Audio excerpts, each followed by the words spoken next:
Welcome to BBC London News with me, Riz Latif. First tonight, we've been hearing from young people experiencing gender identity issues about the impact of waiting for up to 2 years to be seen at London's only specialist NHS clinic.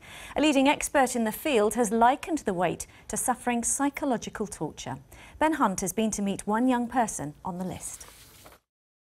I developed an eating disorder caused by my gender dysphoria. I've struggled with depression and self-harm and being suicidal.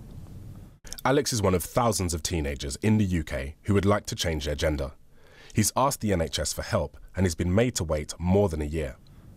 I felt like I was having to put my whole life on hold to wait for this thing I needed, with no idea at the time because I was so unclear how long it would be and how long each assessment took.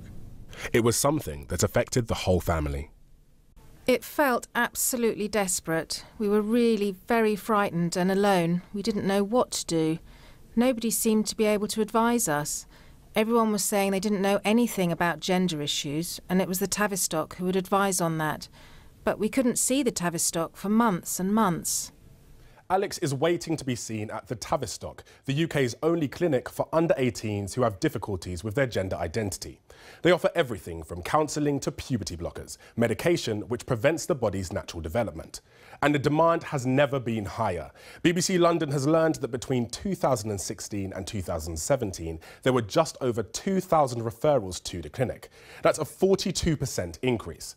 Looking back to the previous year, there were just over 1,400 referrals. That equates to a 104% increase, a doubling in the numbers from the year before.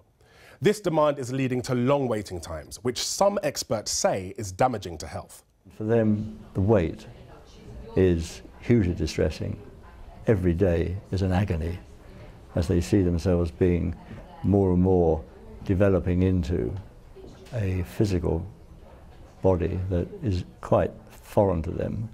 Although the Tavistock Centre acknowledges it can do more to reduce waiting times, the team say that some of the treatments are life-changing and can lead to infertility, so the process should not be rushed. We offer young people the opportunity over time to be thinking about their options and thinking about what's right for them, both in the present and in the long term. And gender identities may carry on or they may change over time. And I think it's about not racing forward too quickly, assuming an outcome. The centre is now recruiting more staff to deal with the overwhelming demand. Even so, for young people like Alex, the wait continues. We should be worried about young people having to wait for this therapy because trans teenagers have such a high rate of suicide and mental health problems. We're risking their lives when we make them wait for treatment. No one knows why the demand for gender therapy has increased so dramatically. But experts say, despite the wait, any young people who need help should continue to reach out. Ben Hunte, BBC London News.